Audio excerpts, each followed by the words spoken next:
Good afternoon, everybody, and welcome back to Rob's Rig.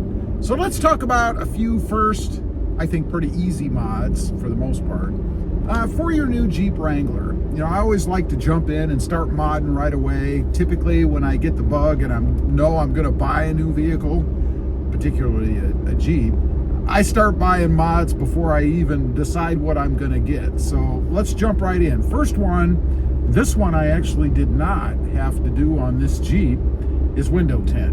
Window tint is really pretty inexpensive. I think you really only need to do, depending on the package and the options that came with your Jeep, the front two side windows, because everything else is typically already done. So that's what I would usually do. Cost-wise, it's about for what I put on. And I don't go with the ceramic, you know, super duper tint.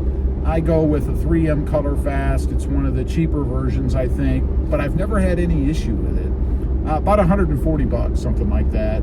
And if you're at a good tint shop, which I always go to, it'll take you about half an hour to an hour for them to install, depending on how busy they are. And if you get right in, about half an hour. I think the quickest I've ever had one done was probably somewhere around 15-20 minutes, something like that. So they were pretty quick. Next up, in this particular Jeep, and I think it's on all Jeeps now, at least Wranglers, is the Auto Stop Eliminator.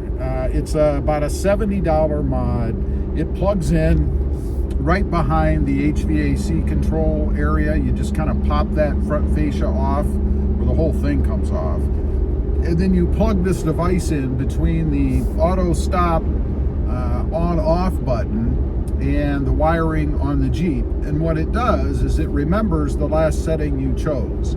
So if you turn it off, every time from then on you start your Jeep, it's going to be off. You want to reactivate it, just go ahead and push the button to turn it back on, and it'll be active every time until you hit it again. Handy little feature, particularly if you hate auto stop as much as I do, or start stop. I always call it auto stop, which it really is. It automatically stops. But it's a good way to eliminate it without doing some of the crazy things that people say work that I found don't, like getting rid of one of those little plungers under the hood. I've tried that in the past myself. It never worked. Do yourself a favor. If you hate it as much as I do, and I still need to do it, by the way, go ahead and grab one of those. Pretty simple. Next up, hood struts. If you're ever under the hood, and I'm under the hood a lot, probably because of what I do, and I like to check out the oil and the fluids and filters and all that stuff, do yourself a favor and get yourself some Redline tuning. They're the best.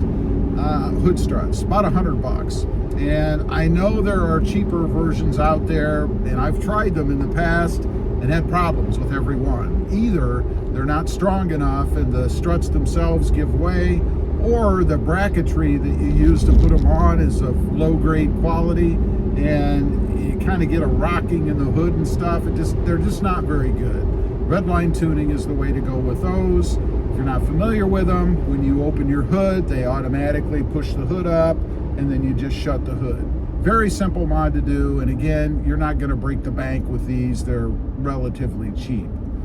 Next up, wheels and tires. Now, this one is easy because it's one you don't do yourself if you're like me, or maybe you'd order them through a warehouse or something. They're delivered to your house with the TPMS sensors and everything already in. But nonetheless, I go to a shop, I have it done. They have the expertise and the tools to do it. That's why it's so easy, because you're not actually doing it. But they make a profound change in the appearance of your Jeep, particularly if you've gotten a Jeep that's a lower trim level that maybe came with just standard stock wheels and tires, like all-season tires. There's nothing that looks worse on a 4x4, a Jeep, a Tacoma, whatever, than all-season tires. We have to go to an all-terrain at least, right? This one has mud terrains on it, way overkill for what I need, and I will be changing them to all-terrains, by the way. But nonetheless, cost-wise, you know, I've always found it to be with trade-in, or without trade-in, I should say. And Discount Tire, for example, will buy your tires. And if you didn't know, your wheels, they just throw them in the dumpster. They don't even do anything with them. So you're better off to keep your wheels and and try to sell them outright, I guess, as opposed to giving them to Discount Tire, because it's not going to give you anything for them. But anyway, you can usually get anywhere from 50 up to 200 or 250 bucks a pop, depending on the tires you're taking off and the condition they're in, from Discount Tire, which of course is going to lower the cost. Cost-wise, if you don't do that, I have found about anywhere between $25,000 and $3,000 for decent new wheels. They're not the very expensive top of the line, and new decent tires, like let's say the Nitto Terra Grappler G3s, which are my favorites now, or the Wild Peak Falcon AT4W. The 3Ws used to be my favorite, but they changed the tire itself, and it's not as good in my opinion. Anyway, $2,500 to $3,000 for those. Next up, the cold air intake. This is going to cost you probably, I think it's $300 to $400 if I'm not mistaken, depending on which one you get. My favorite, which I just did a video about recently, is the Air Raid cold air intake for the Jeep, because it gives me sound that I was looking for, and it's the only one that did that. Although I'm going to add an asterisk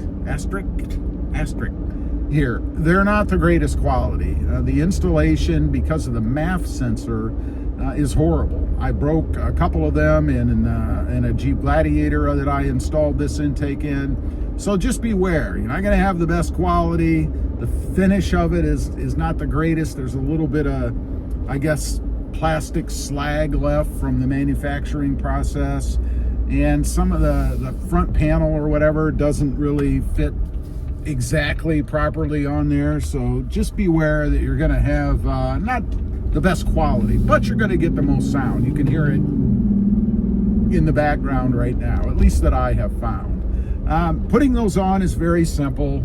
Take your time, follow the directions. Make sure that you disconnect the negative terminal on the battery. I always do that, and I do that because I don't want to have any kind of weird check engine lights or anything like that when I do it. And I have found that if you disconnect the negative terminal on the battery, you're not going to have any problems. Take care when you're messing with the mass airflow sensor. It has to be seated in there properly, facing the right direction. I think that's where people encounter the biggest problems, is with that mass airflow sensor, because there's not really anything else that can go wrong. Again, just follow the directions, do it the way that they say to do it, and you should be fine. Anyway, that's it. Maybe add some side steps if you're into that. I'm not into side steps, but they are a simple bolt-on. I do have them on this Jeep because it is my wife's Jeep and she wanted them.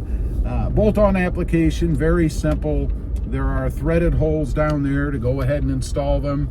They're going to cost you anywhere from, if you go real cheap, about 300 bucks, maybe 4, on up to as much as 1,000, or maybe even a little bit more, depending on what you decide to go with. But again, very easy installation. Anyway, those are just a few beginner mods in my experience for the Jeep Wrangler. Leave a comment. Let me know if I've left anything off. Maybe there's something else that I need to go ahead and add now before I get into maybe more complicated things like bumpers and things like that. Thanks for watching. Stay safe out there. Bye.